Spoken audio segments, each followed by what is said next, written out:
Welcome to JD's Prep. All right, so this set of questions is all about moose and winter ticks. Let's go through the information given and highlight the important things. So first off, we are told that moose habitat is determined by temperature. And one of the reasons is that moose don't sweat. And aquatic environments give them a good supply of food. And here's where we're kind of getting into the meat of things. So in the past, they've protected them against biting insects, but the new threat of the winter tick is what we're going to learn about.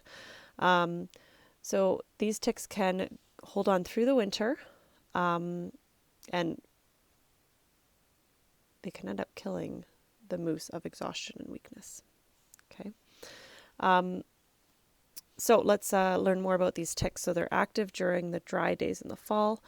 And if those ticks drop off the moose in the spring and happen to land on snow cover, so if when they drop off those moose in the spring, there's still snow on the ground, they have a poorer survival rate. Okay.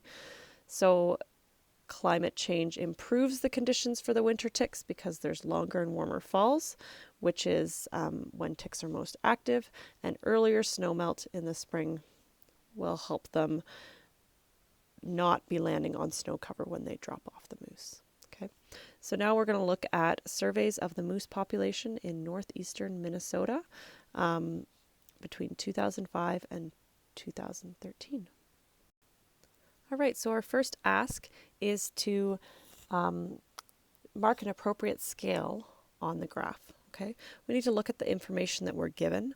Okay, so the numbers that we'll be plotting is the estimated moose population, the years, so the x-axis is already labeled for us. Okay, so we want to look at the range of the data that we're given here. Okay, we have our highest value there and our lowest value down here.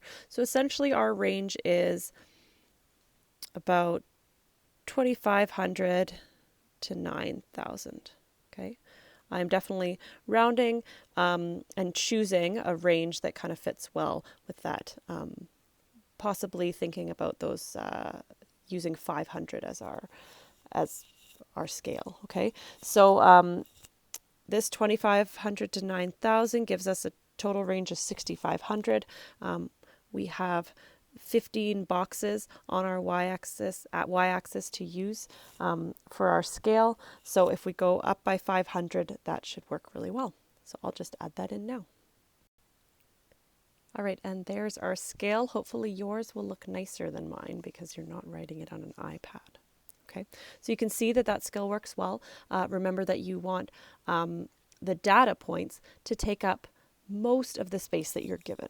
Okay, so you want to choose a range or choose a scale that's going to fill up most of that space with your data. Next, we're being asked to plot the data. So we're supposed to connect the points and surround each point with a small circle. So I will do that now. And your graph should look something like this, hopefully nicer. Remembering to have your data point, a circle around that data point, and then connecting those dots, so that we can see the overall trend here. All right, so on to this question part. How could climate change result in an increased number of moose infected with winter ticks? So going back to the information we were given at the very beginning, we were told that climate change supports ticks in that it results in longer falls and earlier snowmelt. Okay, longer falls.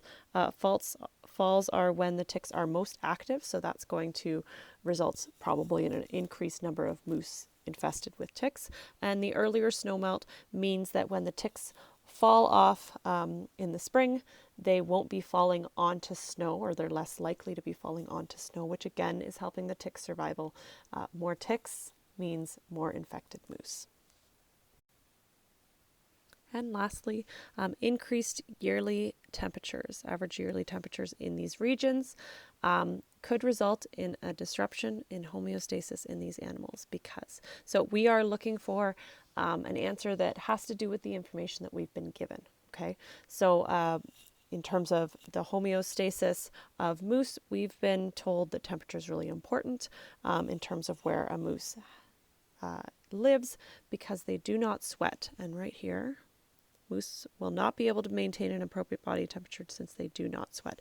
All of the other answers have information that doesn't really line up with what we've been given and what we're building on. Okay, thank you for using JD's Prep.